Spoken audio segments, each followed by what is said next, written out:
Voilà, j'arrive à Fort Point, voilà sur quoi je tombe. Un camion de pompier. Mais à l'ancienne, hein. Je pense qu'il va aussi au Fort Point. Et toujours le Golden Gate d'embrouillard. C'est le matin, comme d'habitude.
Bon, on est dans le Fort Point. Une caille un peu. Il y a même un petit magasin de souvenirs. Je vais aller me mettre à l'abri du vent déjà, un petit moment. Et puis après on verra ce que ça donne pour faire les photos.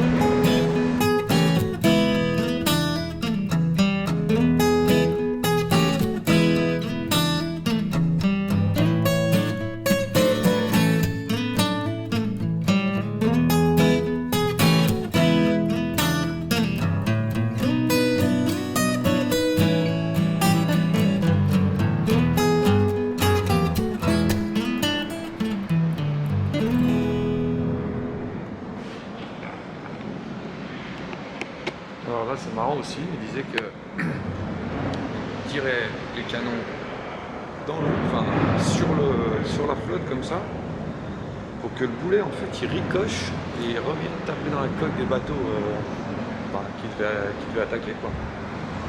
C'est assez hallucinant, là il y a plein de canons, toutes les sortes, des tout petits, des tout gros.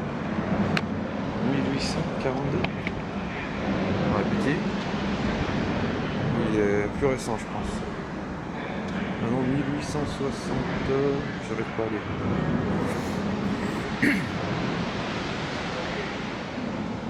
Celui-là aussi il est balèze.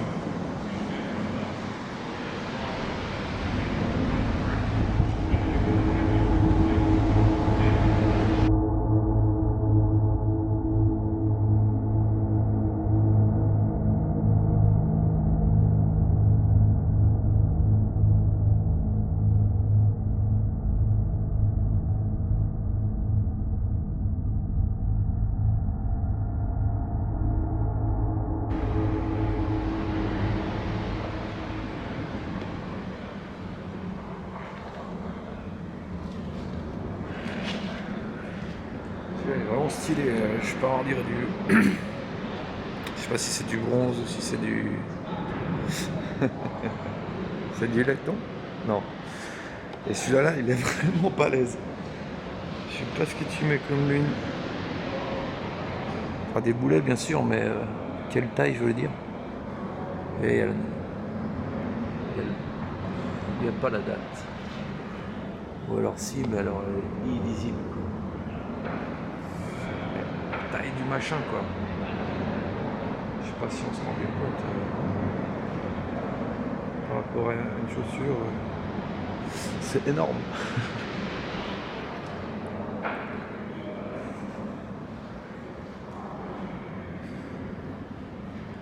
On a des vieilles portes, doivent être d'époque. Parce que vu l'âge avancé de la ferraille là, et je crois que j'arrive. Oh bah voilà, j'ai trouvé des boulets de canon qui vont dans le gros canon. Putain, la taille du truc quoi. T'imagines? Bon, c'est pour couler des bateaux, hein, c'est pas pour jouer au bowling. Tac. Et là j'arrive dans une petite pièce. C'est un peu dommage, j'ai rien décrit quoi. Je pense que ça devait être la poudrière.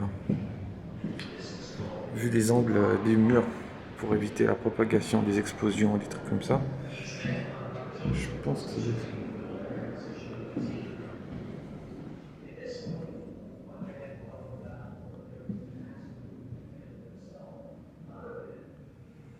Ouais, ça devait être ça. Powder Magazine, c'est écrit là. Mais du coup, on ne peut pas aller parce qu'ils sont en train de préparer une nouvelle exposition. Puis... Et là, du coup, je reprends le couloir, je sais pas où je vais.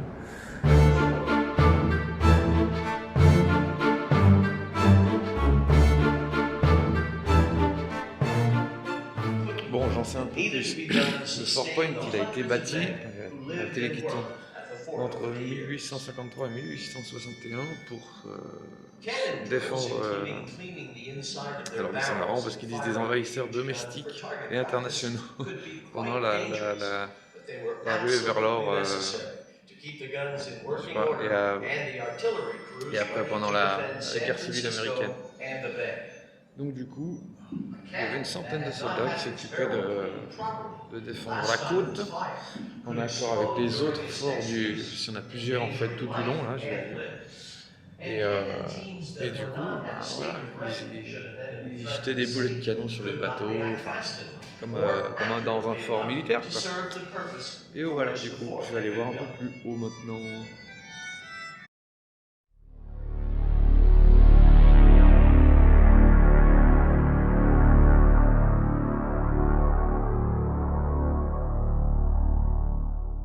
Ça, c'est le comité d'accueil. En fait, je suis passé de l'autre côté, j'ai même pas remarqué. C'était pour tirer sur les assaillants s'ils passaient la porte, en fait. Du coup, je l'ai même pas vu en rentrant, mais c'est cette petite meurtrière là.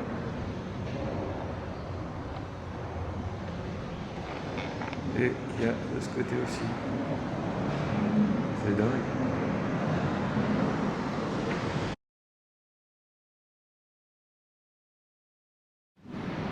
Là, je pense que ça devait être les chiottes, en jugé par la forme du truc au sol, là. Le trou et l'arrivée d'eau en haut, en fait. Alors, des chiottes là, 80, je comprends pas très bien.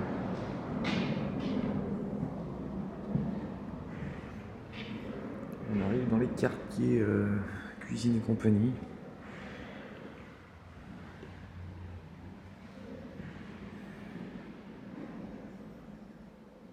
Il y a même le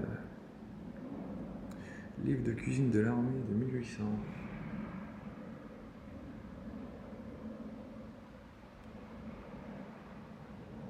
Pas encore, c'est pas très élaboré, mais... Les rations.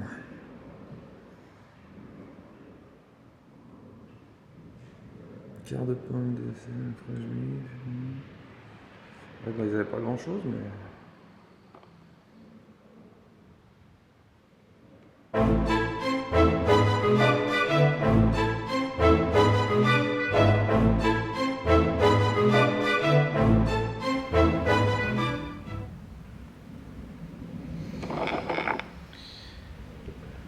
Ouais, c'est pas qu'une chanson de Bob Marley, hein, Buffalo Soldier, c'est une vraie histoire. Et en gros, 186 000 Africains d'Amérique ont été engagés dans l'infanterie durant la guerre civile de 1861 à 1865. Et en fait, ils les ont appelés Buffalo Soldier parce que les cheveux longs et bouclés leur faisaient penser au buffle. Mais bon, ils ont quand même accepté ce nom-là parce que le buffle il est brave et il se bat avec un esprit. Et donc les soldats ont accepté ce nom. Mais bon, voilà, c'était un peu le nom de l'histoire du du Buffalo Soldier, donc des soldats noirs africains, américains, qui sont battus en 1860, aux côtés de l'Union, si je ne dis pas de conneries, pendant la guerre de sécession.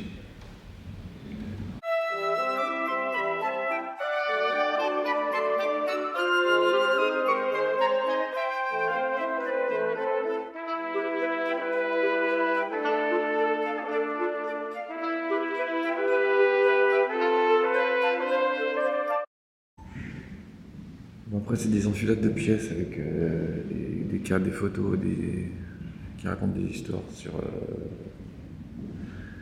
beaucoup de choses. Donc, je ne vais pas vous montrer toutes les images, mais certaines plus intéressantes que d'autres.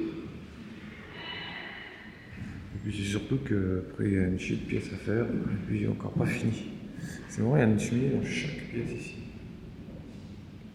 Alors là, on parle complètement d'autre chose. C'est l'histoire des phares. Regarde. L'histoire des phares. C'était la guerre jusqu'à présent, là c'est les phares. Donc là, on a celui qui garde la lumière. Le light keeper. Parce qu'il y a un phare en fait.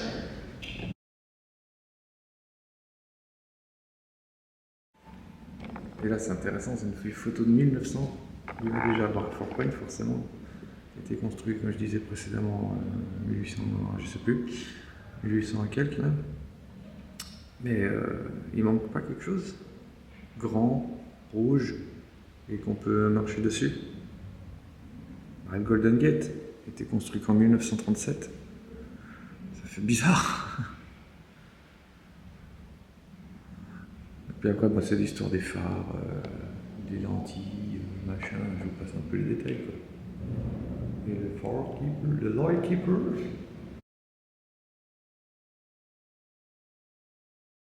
C'est marrant là, ce monsieur là, James Rankin, qui a été keeper de là, le gardien de la lumière, quoi, en gros.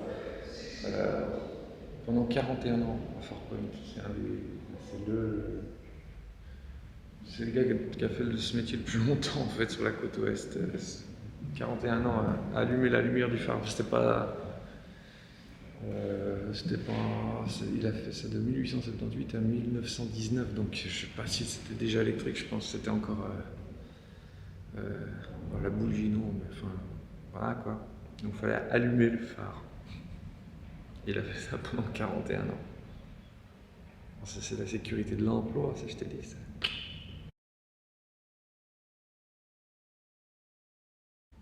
Bon, j'ai passé les 2 autres pièces, c'était que des photos de ceux qui travaillent sur le pont en fait. Voilà. Là, ils ont recréé un habitat je pense, d'officiers, je sais pas quoi.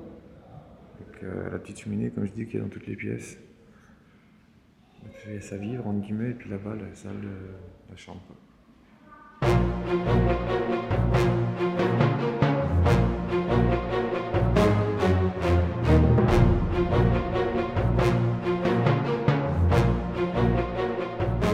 Bon, on continue à l'extérieur.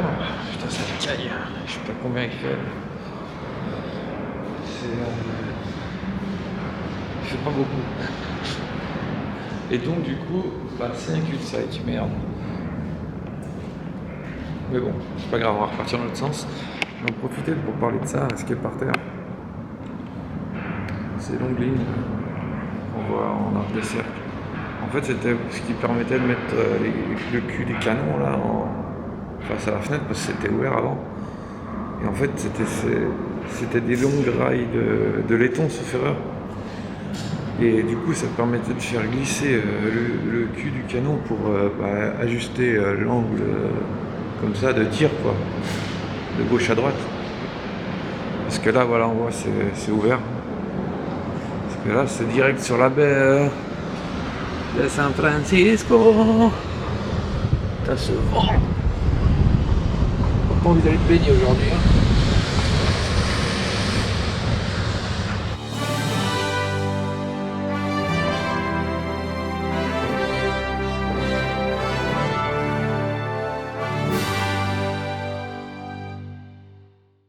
Et ben Un Sakai, hein. Heureusement ils avaient une petite pièce là pour une exposition qui parle du pont cette fois.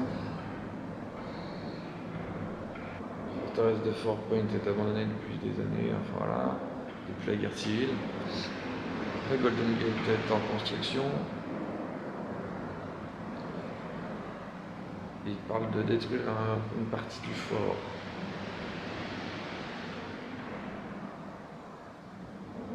Et après, il décide heureusement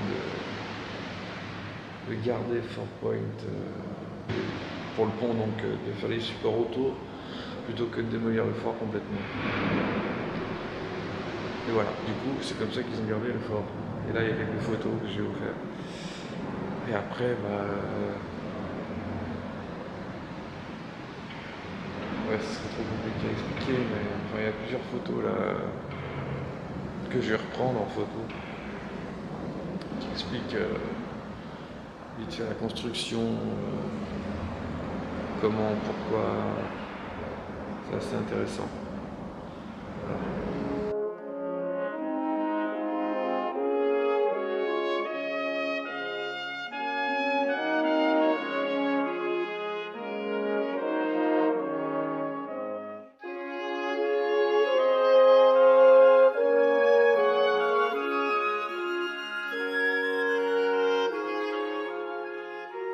Et là, c'est marrant, il y a un truc comparatif entre Golden Gate et le Bay Bridge, donc les deux ponts qui sont dans la baie de San Francisco.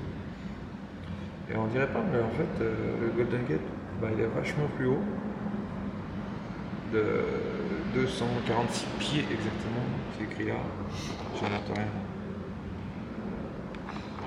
Et il est plus long. Le Bay Bridge fait 2310 et le pont de San Francisco, le Golden Gate, il fait 4620. Je dis des conneries. Et là, il y a des rivets. Tu roules là-bas dessus, tu te dis, c'est elle qui tient le pont. Hein. Ah ouais. Oh, c'était pas mal cette petite exposition, c'est dommage du peu parce que le deuxième étage, il n'y a pas grand chose à voir. Mais il disait qu'en gros, pendant la construction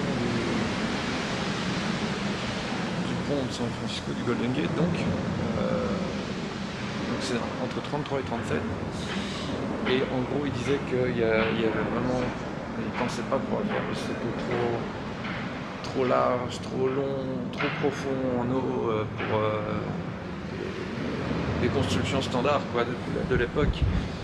Parce que du coup, il fallait réfléchir à tout ça. Quoi. Et en gros, avant le pont, il y avait un ferry qui transportait les voitures de la baie d'un bout à l'autre. Quoi.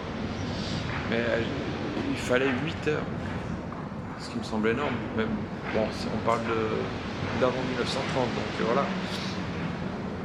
Ferry à vapeur sans doute, pour transporter les quelques voitures qu'il devait y avoir. Sans doute moins qu'aujourd'hui. Et du coup, voilà. Un peu l'histoire du pont dans le fort de Fort Point. Et là, c'est intéressant, on est dans une autre pièce du deuxième étage qui s'est un peu plus délabrée. On peut voir comment c'est fait. En fait, c'est que de la brique, vraiment. Hein. C'est pas juste un parement comme on voit les extérieurs. De toute façon, à l'époque, c'était pas juste esthétique, c'était vraiment que de la brique. Donc voilà, les détails de la découpe de la brique, balèze. Et ensuite, par-dessus la brique, du coup, il y a des planches. Ils mettaient ces petits linteaux là. J'imagine des fois on voyait de la paille derrière ou je sais pas. Puis après tu plâtres comme ça par-dessus. Et enfin c'est bois, plâtre et pierre quoi. Enfin brique. C'est assez hallucinant.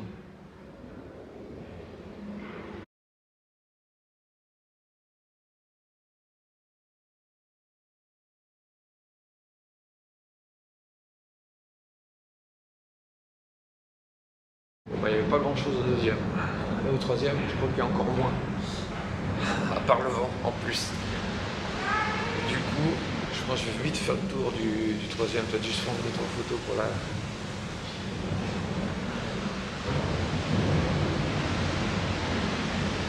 Pour la forme, et je veux me casser le Sakai. Là on peut se rendre un peu compte de la taille des murs quoi. J'ai le bras tendu, il y a encore un bout quoi. Et là c'est des batteries de canon. Et du coup, je viens de voir un truc trop drôle, ça a juste rien à voir. Mais... il y a une valve de roue de bagnole, ici quoi. Ouais, ça vient du pont. C'est possible parce qu'on est juste dessous. Hein. C'est juste trop drôle. Donc des batteries de canon avec... bon, bah, ça a bien rouillé, hein, le temps a fait son œuvre.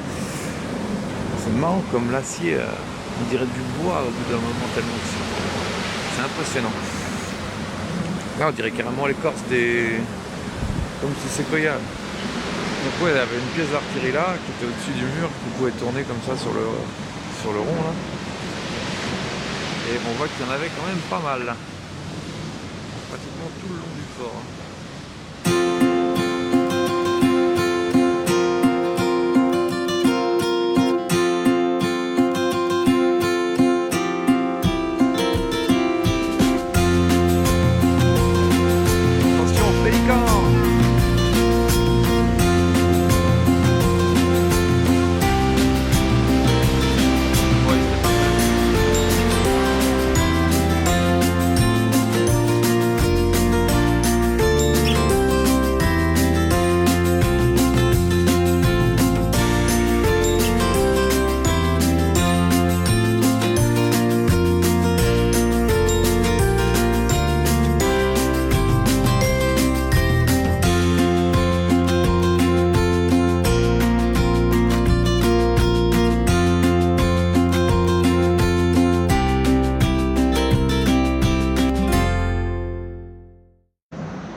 C'était vraiment joli, un peu venteux et froid parce que voilà, c'est le matin.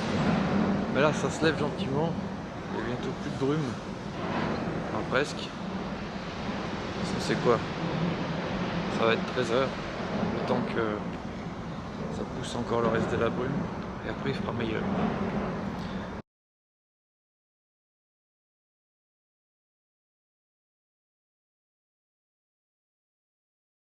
Ouais, je me lasse pas de cette ville, c'est vraiment trop chouette, l'ambiance et tout. Après, j'ai pas été à Mission, c'est le centre-ville, le quartier un peu plus chaud. J'irai peut-être voir après, mais je vais pas m'arrêter. Je pense que je vais faire juste un tour en bagnole. Et du coup, là, je vais aller manger. Je sais pas, ça avait l'air d'être bien noté sur Google. On verra ce que ça donne. Alors, c'est pas un truc spécialisé en quoi que ce soit, hein. Mais on verra bien. Alors là, je viens de voir un truc marrant. Alors, tu sais comment il s'appelle le Volkswagen T4 California chez nous? Ici en Californie. Eurovan. Bah ouais, si chez nous c'est California, ici c'est pas la même chose. On garde les trucs pour l'export. Enfin bref, ça m'a fait marrer. Je veux juste dire ça, c'est complètement con. Je viens de sortir du restaurant chez maman. C'était bien, très bien.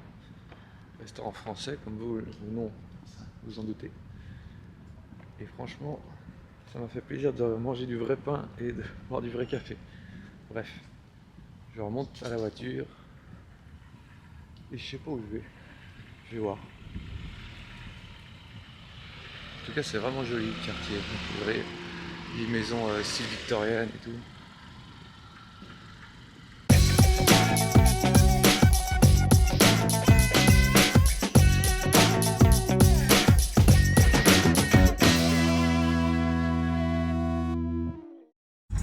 Bon, on est dans quartier de Mission, à Mission Street dans même. 1000 pieds, prendre à gauche sur Folsom Street. Alors c'est pas la même ambiance, c'est vraiment, c'est un peu pauvre. Bon, c'est le quartier historique du centre de San Francisco. Mais c'est, ouais, tu sens tout de suite que bah voilà, la pauvreté est passée par là. Enfin bref. Là je vais sortir, je vais essayer d'aller voir Chinatown. Et après je sais pas. Je vais essayer d'aller voir la tour là qui est au sommet de la colline, là je sais plus le nom. Je sais pas si on peut trop se garer par là-bas.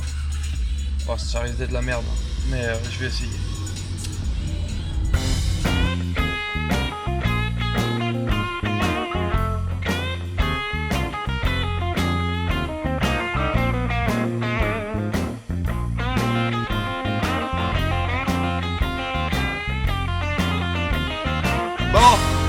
je suis dans le centre du centre. Hein. Je pense pas qu'on peut plus faire centre. C'est un peu le bordel quand même.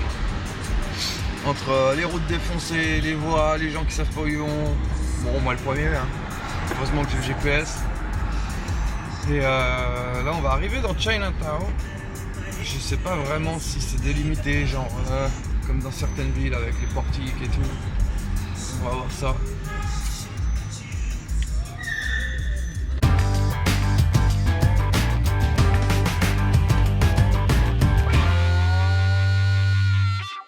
Bon, on a passé Chinatown. Maintenant, on est dans le quartier italien. Alors, c'est plein de restaurants italiens. Les rues, bah, c'est un peu toujours pareil, hein, maison genre victorienne et tout. Et puis à part ça, sur les poteaux, c'est vert, blanc, rouge, quoi. Mais sinon, je pense que ça s'est popularisé par la suite, en fait, avec les gens. Prendre à droite sur Lombard Street. Quand ils sont venus habiter par ici, puis c'est pour ça que ça s'appelle que ça. Mais à part ça, il n'y a rien de bien italien là-dedans, quoi. Mais bref, c'est cool quand même, franchement, c'est une belle petite ville. Après, ça dépend les quartiers, tu vois, la pauvreté, tout ça, c'est vraiment pas pareil. Et là, on va... Dans un quart de mille, votre destination se trouvera sur la gauche. On va à la Coit Tower, ça s'invente pas.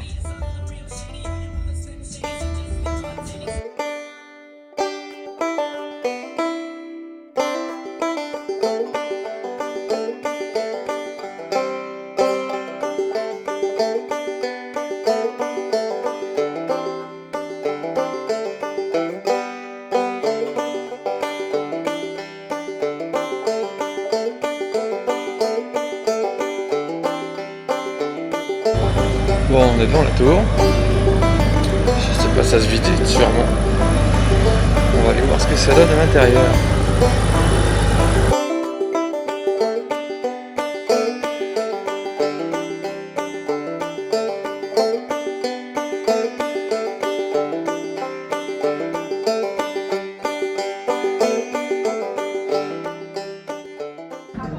Bon, la Fisherman Wharf, l'île d'Alcatraz au fond. Les pierres 29, 33 et compagnie, là on part pour aller voir visiter Alcatraz. Là le Fisherman Wharf, j'ai dit.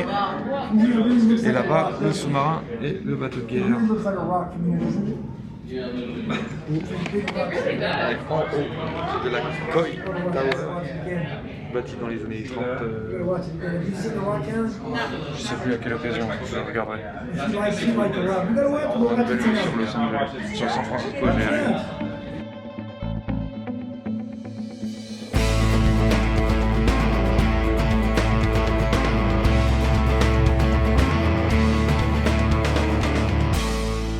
De l'autre côté, on a le Bay Bridge, les prières, et la skyline de San Francisco.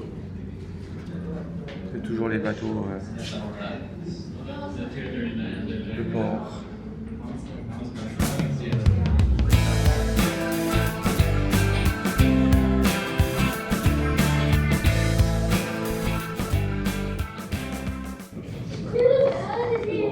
Ah, c'était chouette. C'est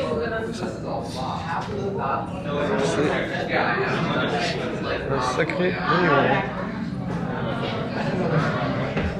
Maintenant, il va falloir attendre pour descendre.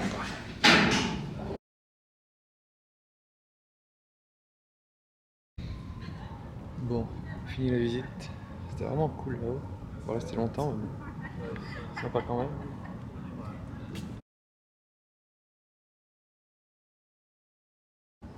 Donc je disais, je peux pas rester longtemps en haut, parce que bon, il 10 balles, mais bon, tu vas pas rester 2 heures. Du coup, on retourne à l'hôtel. Bon, on est retourné en bas, la tour. Au cruise terminal, enfin où il y a tous les trucs, pierre 39, 33, tout ça là.